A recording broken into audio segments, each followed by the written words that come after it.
Entah mungkin pakaian PT-PT yang reject lah. Yes. Nah, terus dikumpulin pakaian jadiin bal, masuklah entah ke Jepang, Taiwan sih paling banyak, ke Thailand lah. Enggak langsung ke Indo ya? Enggak, nah, Thailand tuh banyak ibarat kata kilang bal.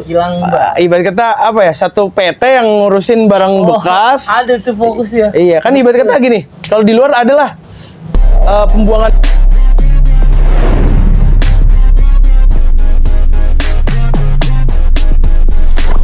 Yes, halo teman-teman Norkid semuanya kembali hadir. Gimana kabar teman-teman semuanya?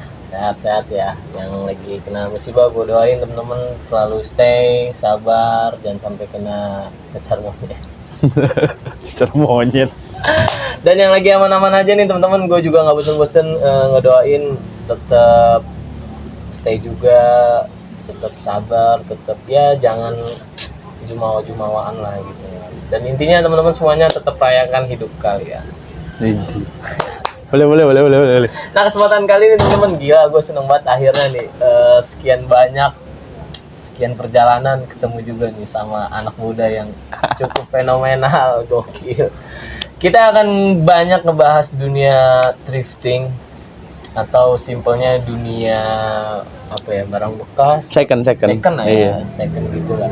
Langsung kepada ahlinya, pengalamannya, langsung sama apa ya, aduh lu pokoknya narasumber harus tonton lah sampai habis nih, gila. Narasumber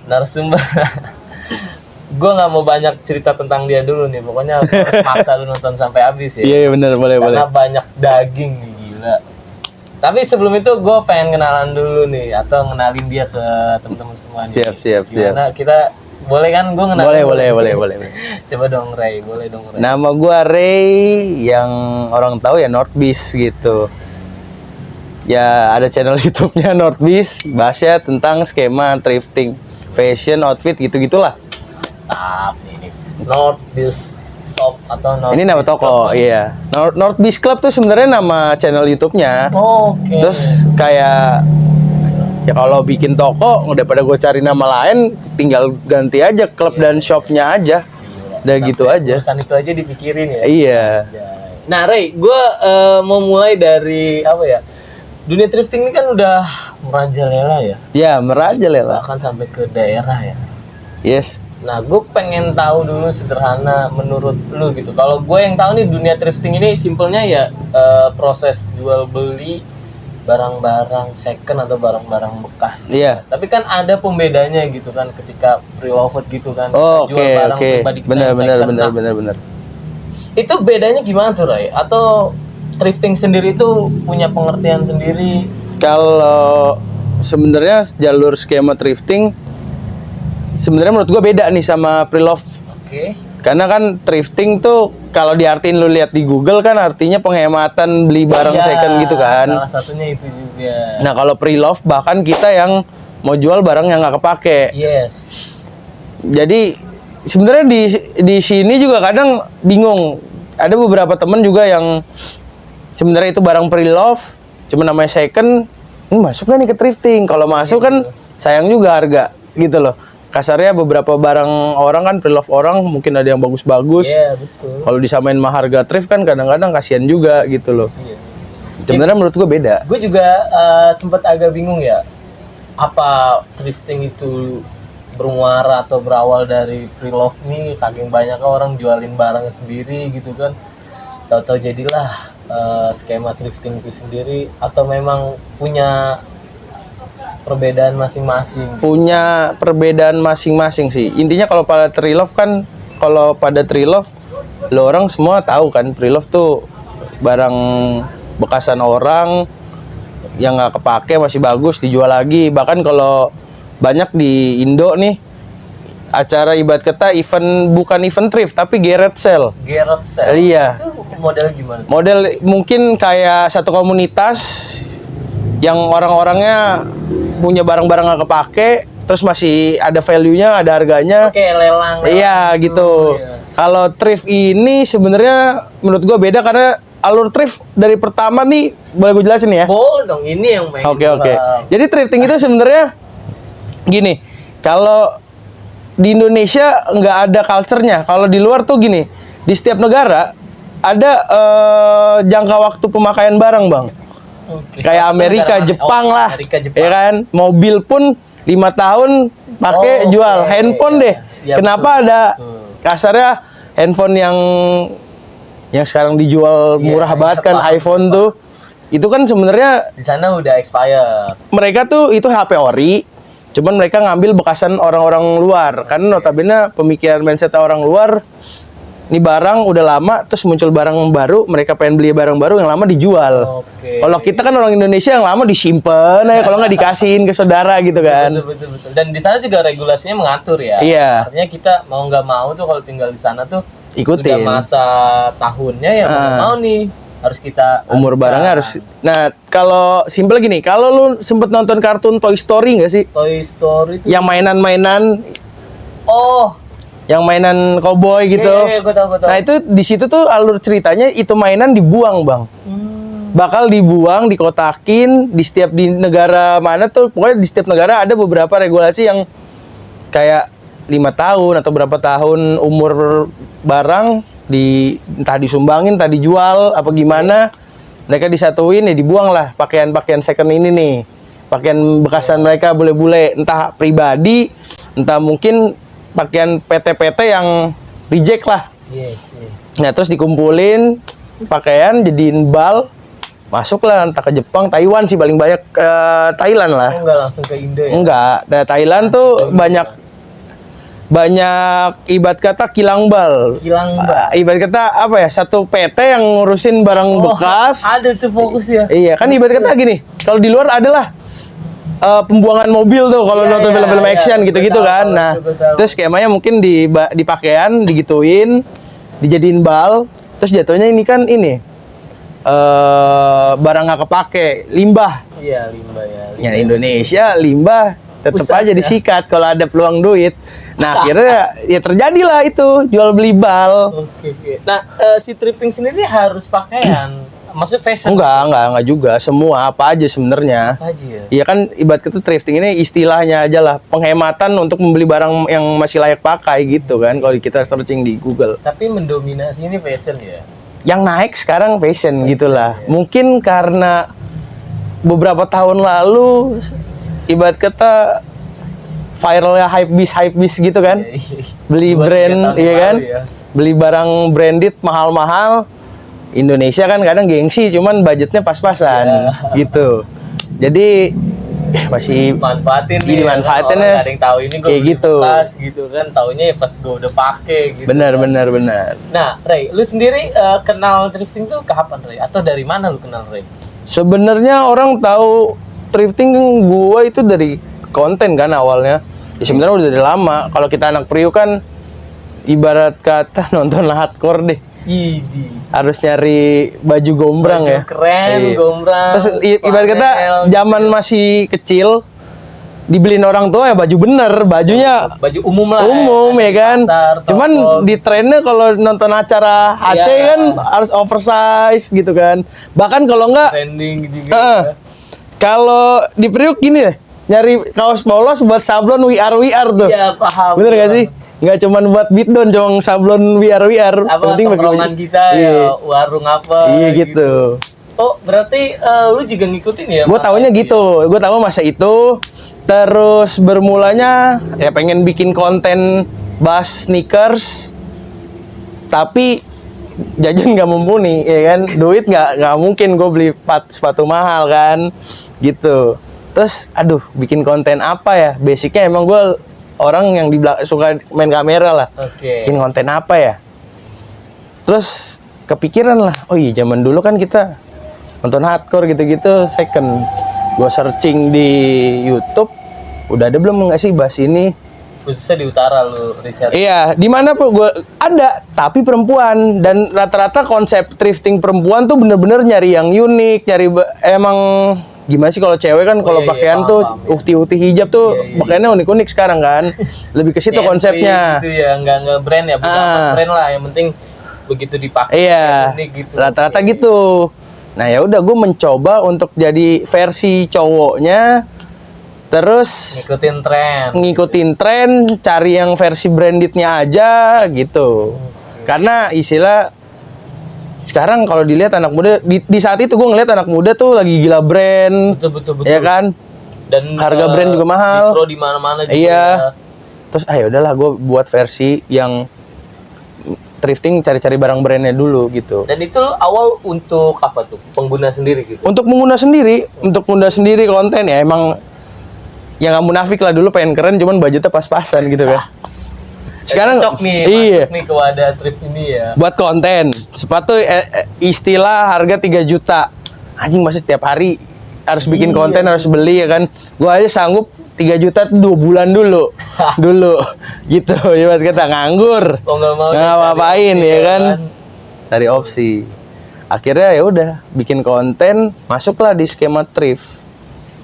Nah itu lu maksudnya pertama banget bener-bener gerak tuh lu ngapain tuh Ray di thrift itu? Lu cari barang dulu apa? Cari barang, konten pertama gue sih cari barang karena gue udah tahu sebelumnya emang ya kan gue bilang tadi gue ada basic konten kreator. Iya. Gue lihat di YouTube tuh masih sedikit gitu. enggak, market netizen tuh kepo sama apa sesuatu orang yang ditonton. Oke. Ya kan kalau lu lihat daily vlog orang, terus rata-rata kalau lu lihat trending YouTube tuh orang kaya yang bongkar-bongkar sesuatu lah. Rada-rada orang nggak tahu nih. Dan gue tuh ngerasa kalau gue jadi netizen, gue bakal nonton sesuatu yang gue nggak punya gitu loh, ya kan? Bener gak sih? Kepo kita ya. Betul. Gitu. Jadi, wah kalau gue bikin konten barang, pasti nih nyari barang ke pasar, kalau dapet yang bagus keliput, dapet yang jelek juga kelihatan kan. Jadi orang penasaran nih, selalu nunggu video gua. Dan rata-rata juga selain penasaran, dia pengen tahu juga ya. Iya. Gue liat orang ini dulu gitu kan. Awalnya banyak, gua spam konten konsep apa aja gua banyak, cuman nggak tahu kenapa mungkin sesuai cocoknya di thrifting. Nah, lu biasanya kalau nyari barang thrifting tuh gimana tuh? Dari dulu sih balik ke pasar gua yang gua udah pernah nyampe aja ya, Senen, Pasar Baru, Jakarta gitu kan. Idola banget itu. Iya kan, terus Jatinegara tuh versi barang-barang unik aja lo kalau nyari. Kayak Jatinegara ada juga, Re. Pasar Hitam, Jembatan Hitam yang tiap pagi tuh. Ibarat kata kalau dulu tuh enggak, yang di ala Rumah Sakit Premier arah Kamlai, kalau dari Salemba lurus ada Kampung Melayu. Oke. Nanti sebelah kiri itu deket, kalau lu tukang jual ikan-ikan tuh Jatinegara tuh ke kirinya iya. Terus ada di situ. Iya, itu ada jembatan. Gue baru tahu nih. Itu tuh orang-orang pasti kalau ke situ ya nyari barang-barang unik kayak vas bunga gitu-gitulah berbentuk. Selain fashion lah ya. Iya, berbentuk barang. Terus gue udah nyampe Kebayoran Baru. Sama tuh kayak Jatinegara versinya, barang-barang unik. Kalau di Jakarta pakaian Senen, Pasar Baru ya, kalau nggak lapak-lapak. Lapak-lapak di utara ada. Di banyak bang, di utara, di Bekasi. Gue pernah gabut ya, temen gue kan banyakan Gojek. Oke. Mereka ngambil food, gue ngikut sampai selatan cuma nyari lapakan doang karena gue bosan bikin konten di pasar Senen. Iya kan. Muter sama di luar Jakarta. Iya, di luar Jakarta, Bandung sih, Gede Bage. Gede Bage iya. Udah kenal banget itulah ya. Sama kayak Senennya di. Iya benar. Ya. Nah, gue penasaran Ray. Kalau belanja gitu kan namanya barang second ya. Agak sulit nih menurut gue nih nentuin mana yang masih layak, mana yang brand gitu. Karena kan dijadi satu tuh. Iya. Nggak terpisah, beda kalau kita masuk ke toko-toko yang harganya sekian ya udah di sini. Iya. Kalau toko gitu yang gue tahu juga kan, yaudah jadi satu lu sepuasnya gitu. Iya benar. Nah, lu biasanya kalau kayak gitu ngelihatnya gimana? Apa lu punya sasaran dulu nih? Gue harus nyari barang brand ini. Enggak, gue. Oh yaudah gambling. Gue selalu random aja. Jadi kayak misalkan gue ngevlog atau gue ke pasar, gue nggak tahu gue hari ini dapat apa. Oh gitu. Iya, gue nggak tahu hari ini dapat apa. Ya kalau nggak dapat ya pulang. Kalau dapat bagus sih.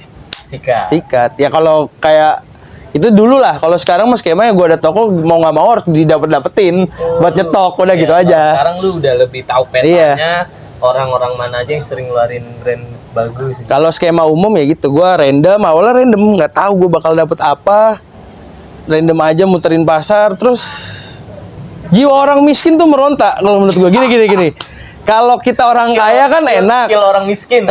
Kalau orang kaya kan datang belanja ke mall tinggal ambil. Check out. Cet, berapa juta? Oke. Kalau gua kan ke pasar ambil, gocap Gitu. bayarnya. Gocap. Ih, asik juga nih jiwa orang kaya tapi masih mampu nih gitu loh. Dan barangnya barang-barang oke. Iya, itu dulu sih barang oke. Cuman kalau bahas sekarang sih harganya udah parah banget.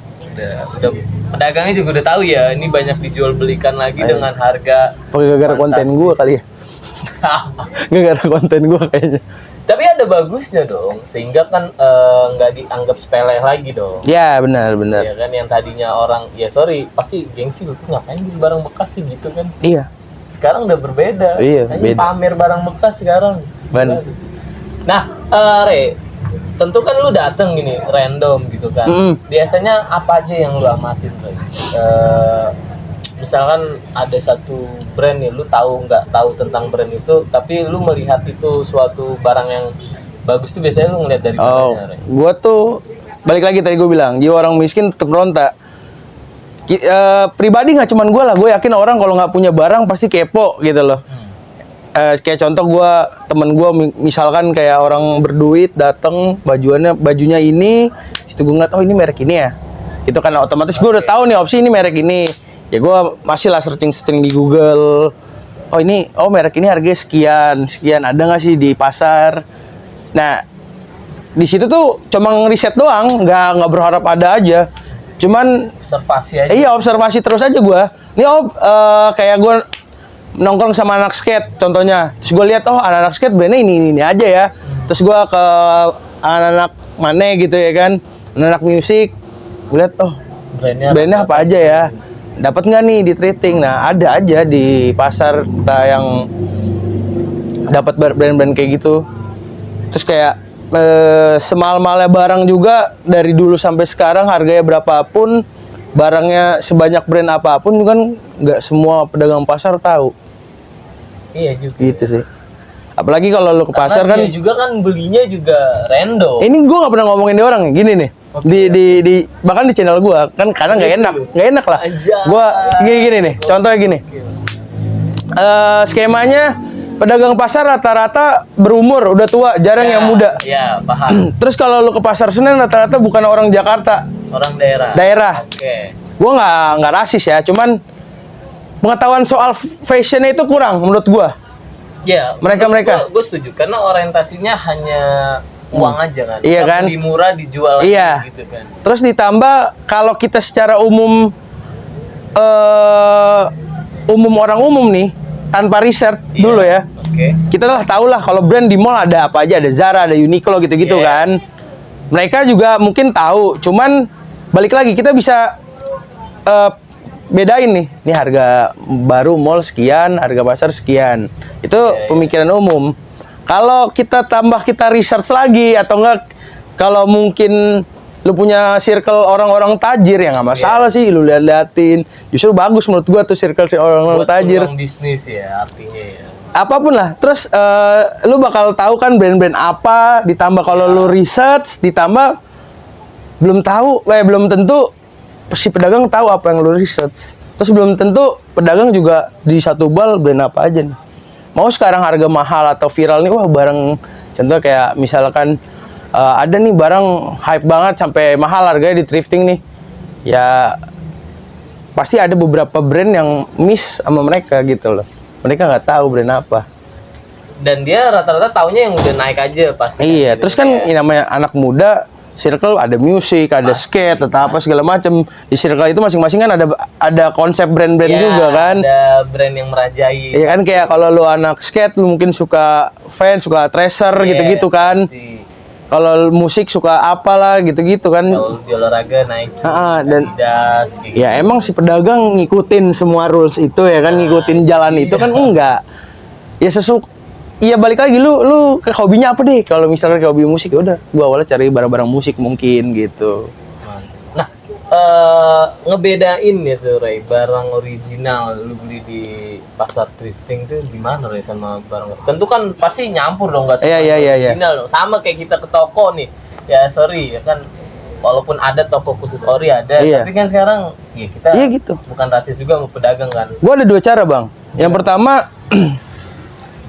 ya gue sempetin lah, gue kalau ada rezeki gue beli baru barang kayak mungkin Supreme gitu ya. Oh lu harus Gua harus dulu, punya baru satu. originalnya. Iya, gue buat compare ini original Lovek gimana. Kalau emang kayak brand-brand yang mungkin gue nggak bisa beli kayak LV gitu-gitu yang mahal-mahal jutaan, Parah-parah. itu gue cari temen-temen orang kaya gue pinjemin. Pinjem Bukan pinjem deh, at least gue main ke kamarnya dia, gue megang nih barang. Oh, Oke. ini ya, nggak malu. Bahkan kalau misalkan, cuman kalau ke toko kayak LV segala macam minder sih gue, jujur aja. Sekarang pedagangnya aja, salesnya aja pakai jas. Ya, Iyalah. kalau toko-toko brand-brand kayak Supreme gitu-gitu, mungkin toko reseller yang ngejual lagi gitu, atau Adidas, Nike kan. Masih friendly Iya, lah ya. gue masih sempet lah dateng, gue pegang, walaupun gue nggak beli, cuma gue lihat bahan mateknya doang, cabut. Lu butuh informasi sedikit. Nah, iya, masih gua kayak gitu, Barang ori masih. gimana. Itu cara Iya, lu pertama ya, lu harus punya dulu. Makanya atau gue bilang, minimal lu tahu informasinya iya. dulu nih. Gue bilang circle teman-teman orang kaya tuh sebenarnya bukan jangan dipakai Oke. buat aneh-aneh juga, Kita kasih manfaatin, positif tapi aja. secara positif Iya. ya. Iya kan, biar gimana pun kita manfaatin, Yoi. tapi positif karena nggak ngerugiin dia. Benar-benar. Oke, guys. Bahkan mereka kan rata-rata butuh teman, mungkin ya kan. Betul, itu betul banget. Masuk sih anjing. Lu bisa kepikiran kayak gitu. Iya bang, bener. Gue hidup gue gitu. Dulu tuh teman-teman gue nganggur. Oke. Mereka gawe, setiap libur mereka bingung mau ngajak siapa, mungkin nongkrong. Oke. Ya kan? Ya udah gue hadir lah di antara mereka tuh. Boleh. Nah, itu cara lu pertama. Cara lu kedua buat lu tahu ini original atau ini KW. Gue beli yang gue tadi, cara pertama gue riset tanpa modal, entah minjem punya kawan itu gue. kan penjelasan tuh udah Iya, sekaligus iya. ya. Entah minjem, entah gue datang ke toko megang doang, atau enggak emang gue nyempetin kalau ada dana ya gue pasti beli. Soalnya kalau beli enaknya gini bang, kalau ada customer dari gue sendiri datang gitu, nanya compare, gue bawain nih. Oh, Gitu. enak ya, lu Iya. langsung bisa bedain nih Yoi. mana KW mana enggak. Nih lihat, gue punya contoh. Iya gitu. Lu bandingin nih sama yang second-annya. Bener-bener. Iya, keren. Unik sekali ya dunia thrifting. Teman-teman, gue garis bawah ini yang kita bahas nih fokusnya di dunia fashion kan. Iya, di fashionnya Karena aja. banyak thrifting lainnya gitu, barang-barang Banyak. unik, barang-barang koleksi zaman dulu gitu kan. Itu juga masuk dari skema thrifting Iya. ya. Tapi kita fokusnya di fashion. Di fashion. Karena kalau fashion kan orang paling nyari baju, pakaian. Kalau barang kan ada yang mungkin nyari perangko, Iya, pas bunga gitu-gitu, ribet lagi. Kaset, Iya, kaset. DVD, ya pokoknya yang klasik-klasik lah ya kan. Menarik. Nah, pasti lu semua dari tadi bingung gua nih lagi di mana gitu ya Iya, kan. benar. Ngelihat baju banyak nih. Nah, ini salah satu harta karun nih kalau lu mau tahu nih. Iya. Jadi gue di sini sekaligus dia owner dari tadi udah jelasin. Iya, ya, gue nih, bikin North Biz. Bishop. Tokonya namanya North Bishop. Lu Channel boleh- YouTube-nya North Biz channel Club. YouTube-nya North Biz Club. Lu yang mau belajar dunia thrifting, lu mau ngeliat gimana cara segala tuh Iya. di situ semua tuh ada. Tapi kapan lagi lu langsung dengerin Benar, nih, benar. ya kan? Kalau di video kan itu kan video dia gitu. Gue kan, sebenarnya kalau di gua. video gini bang, bahkan gue nggak pernah jelasin sih brand-brand. Iya. Gue ibarat kata gini, gue ngasih ilmu nggak gue suapin. Jadi beberapa isi konten gue malah kebanyakan gue unboxing barang yang gue beli. Dan sebenarnya kalau penonton lihat gue isi konten unboxing gue tuh brandnya itu aja. Yang gue suka, yang gue tahu marketnya itu gitu. Belum random banget artinya. Belum ada Nggak semuanya. Maksud gue bahkan gue ngasih informasi ini barang mahal nih, bisa mahal. Makanya gue beli. Ya kan sebenarnya kalau lu nonton kayak gitu kan, kenapa gue ambil? Berarti bisa laku dong gitu. Bahkan gue pernah ke makan omongan sendiri sih. Jadi gue sempat ngomongin, gue bilang gue suka banget bahas satu brand. Terus gue pakai terus di video tuh brand. Terus besok-besok tuh brand mahal jadinya anjing. Iya. Iya, di Gara-gara thrifting. lu pakai. Iya. Sempet. Itu berarti udah menginfluencer juga dong. Iya. artinya ya. Gue nggak tahu lah. Cuman kalau menurut orang menginfluencer ya oke baik. Cuman terkadang senjata sendiri buat gue ya kan, namanya gue jualan anjir. Belum tentu gue dapat barang yang sama. Masalah kalau di thrift kan gitu random. Resiko lah. itu Iya, bagian dari resiko. Resiko. Ya. Paling kasarnya kalau emang tuh barang mahal gue tinggal goreng yang lain aja. Barang A mahal, besok gue goreng barang yang lain. Betul. Ikutan mahal Politikin dikit lah, nggak apa-apa lah ya. ya sekarang ya yang gue bilang pedagang pasar kepo kan, akhirnya istilah kasar kepo dengan brand, gimana dia bisa jual barang-barang bagusnya yang punya dia di pasar, gimana dia cara ngelompokin ini brand bagus, ini yang biasa, pasti nonton gue juga, ya kan? Anjir. Bener gak sih? Bener dong. Soalnya pasti mikir, wah di YouTube atau di TikTok apa di mana juga banyak juga kan yang bermunculan bahas tentang thrifting kan. Nah, mau nggak mau lu minimalis itu lah ya. Iya. Biar Ya kalau dia mainin dengan cara itu ya gue mainin lagi dengan cara gue. Udah gitu aja. Ya mereka mainin harga barang, harga bal, kalkulasi mereka APP segala macem barang dia, ya udah gue mainin aja gorengan gue. Gitu aja. Lu berarti udah di fase bisa mengendalikan lah ya. Mengkondisikan itu semua ya. Enggak semua, cuman ada beberapa mungkin apalagi banyak konten kreator juga kan, bukan cuman gue sekarang yang bermunculan bahas thrift tuh. Tuh kadang-kadang nggak balance. Tapi kalau di utara ya menurut gua hanya lu nih yang konsisten dan lumayan berhasil. Masih upload Iya. gitu ya. Lumayan berhasil karena kenapa? Lu udah punya toko, lu udah konsisten di media gitu kan. Iya. Dan lu perjalanannya juga udah sinkron menurut gua sebagai pemain thrifting gitu kan. Nah, kita langsung masuk nih ke Northbiz. Dan tadi udah kita singgung nih Northbiz. Gua penasaran nih. Namanya? Asal usulnya Nama. nih, lu bikin itu gimana sih, Ray? Kepikirannya apa gitu? Gue tuh sebenarnya adalah anak pelayaran, Bang. Anjing.